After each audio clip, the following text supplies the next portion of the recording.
Salut, bienvenue sur la chaîne Apprendre la harpe celtique avec Eve.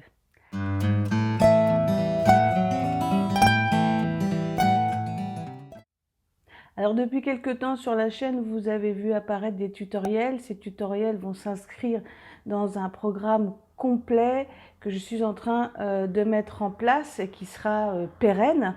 Et je voulais faire une vidéo pour vous permettre de pouvoir aborder ce programme, de pouvoir aborder ces sessions le mieux possible. Donc cette vidéo s'appelle Avant de commencer, parce que c'est vrai que quand on a envie d'apprendre un instrument ou un art en règle générale, il y a souvent des processus à faire avant de commencer quelque chose. Et c'est ça que je voudrais vous partager aujourd'hui. Donc le premier conseil que je vous donne, c'est de se connaître. Alors qu'est-ce que ça veut dire se connaître? Ça veut dire de vraiment savoir quand est-ce que vous vous sentez le mieux pour apprendre. Ça peut paraître bizarre, mais moi par exemple, je fais plus de choses le matin. Par exemple, aujourd'hui, j'enregistre le matin. D'ailleurs, je suis en train de regarder mon retour. J'enregistre le matin parce que je me sens plus fraîche, mieux en fait. Et l'après-midi, je réserve les après-midi pour des tâches beaucoup plus légères, des tâches beaucoup plus répétitives qui ne me demandent pas autant d'attention. Donc moi, je suis plutôt du matin que de l'après-midi. Donc, il faut que vous puissiez voir, et suivant aussi votre agenda, parce que je sais, par exemple, moi j'ai des élèves qui ont une vie trépidante entre le travail, les enfants, le mari et tout.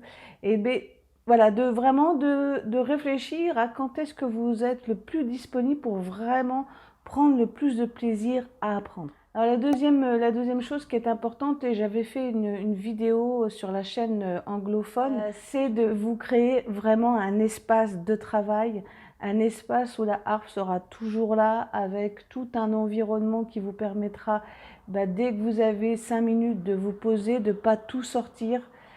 Je sais ce que c'est que tout sortir parce que voilà, quand je fais des vidéos, je dois tout sortir. À un moment donné, je pense qu'il faut arriver à simplifier des choses, à le faire le mieux possible. Et voilà, donc qu'est-ce que c'est que créer son espace? C'est d'avoir un coin, vraiment un coin avec la harpe. Moi, par exemple, vous ne le voyez pas, mais en dessous, là, j'ai mis des plaques de mousse qu'on peut trouver à Decathlon pour isoler, puisque j'ai du parquet, une petite partie où on peut créer une petite partie bibliothèque, par exemple.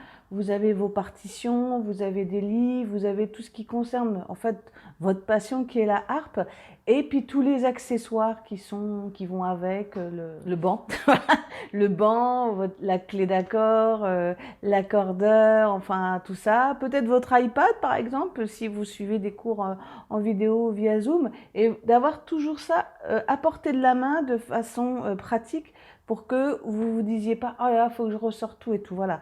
Donc vous créez vraiment un petit espace comme on peut se créer un espace de lecture, et bien là c'est un espace pour apprendre, pour jouer de la harpe. Alors aussi, la question fréquente qu'on me pose, c'est au niveau de la fréquence d'apprentissage. Pour le faire dans d'autres domaines, et je trouve que c'est assez efficace, je pense que travailler tous les 2 jours, voire les 3 jours, c'est largement suffisant.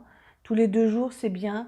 Travailler 15-20 minutes tranquillement, sans pression, avec différentes étapes que je donne dans ma formation grand débutant.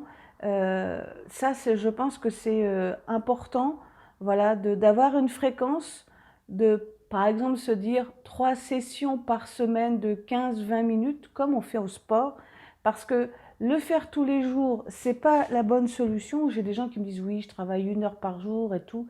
Euh, on, la réponse c'est on verra si dans 6 mois vous travaillez toujours 1 heure par jour. Il y a très très peu de gens qui arrivent à tenir ce rythme, sauf si vraiment vous avez un but particulier. Mais je pense que même si vous avez un but particulier, même les coachs sportifs le disent, il faut aussi avoir des temps de silence, des temps où on a l'impression qu'on ne fait rien, mais qu'en fait le cerveau travaille. C'est pour ça que d'ailleurs très souvent, il y a un phénomène qui se passe après les vacances où les gens partent en vacances, se disent « Oh là, j'ai pas travaillé, j'ai pas conduit, j'ai pas fait ceci, j'ai pas fait cela, je vais tout oublier ».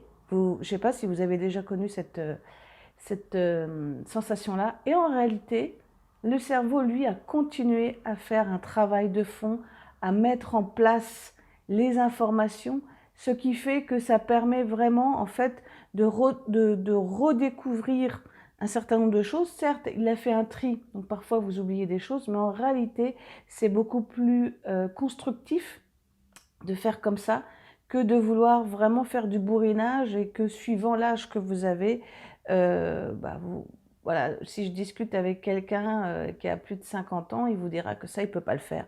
Quand on a 20 ans, on a peut-être l'énergie, mais est-ce qu'on approfondit plus?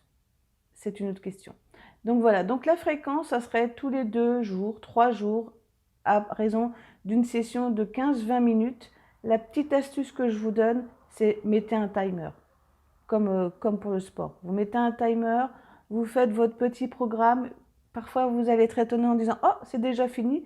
Et puis parfois, vous allez dire « Oh, c'est un peu long !» Et à ce moment-là, ajustez la durée parce que ça va dépendre aussi de comment vous êtes à ce moment-là et c'est important de s'écouter. Alors le quatrième point, c'est de découper sa séance comme un sportif. C'est quelque chose qui est intéressant, de créer des espaces comme on voit sur YouTube où vous avez des sessions de sport où on fait pendant 1 minute un exercice et puis après on a 10 secondes de rest, de repos.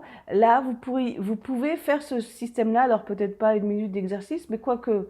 Donc il y a plein d'astuces là-dessus que moi je réserve par contre pour mes élèves personnels et ma formation grand débutant, mais je voulais vous en parler dans cette vidéo. Donc n'hésitez pas à être malin et à composer votre session avec des micros ou des petites sections. Le petit conseil bonus que je vous donne pour tout le monde, que ce soit pour la formation grand débutant ou pour vous qui regardez sur YouTube, c'est n'hésitez pas à vous habiller confortablement.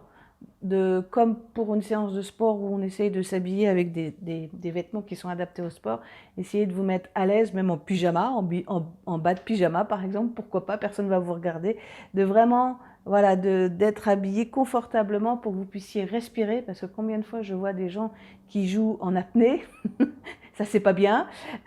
N'hésitez pas aussi, et je ne l'ai pas fait là, mais juste après cette vidéo je vais le faire, d'avoir de l'eau à portée de la main, s'hydrater c'est important, prendre son temps et s'hydrater. Et puis la dernière chose, n'hésitez pas, si vous aimez le faire, d'avoir vraiment un plan d'action, c'est-à-dire avoir un programme à long terme, ne serait-ce par exemple de dire, bah voilà, à Noël, j'aimerais bien, je préfère le terme j'aimerais bien jouer que il faut que, voilà, j'aimerais bien jouer un programme par exemple de 3 morceaux. Pour les professionnels, ça peut paraître dérisoire, mais pour les gens qui apprennent, c'est important. Donc 3 morceaux de Noël, etc., devant ma famille ou pour moi, ou de l'enregistrer en vidéo et d'avoir ce petit challenge pour vous vraiment voir quand vous y serez, qu'est-ce que vous avez appris et de faire un petit peu le point. On arrive à la fin de cette vidéo. J'espère que cette vidéo vous a appris des nouvelles choses. N'hésitez pas à garder en mémoire tout ce que je vous ai donné comme information parce que c'est ça qui aide aussi à progresser en dehors de jouer. Et je vous dis à bientôt. Salut!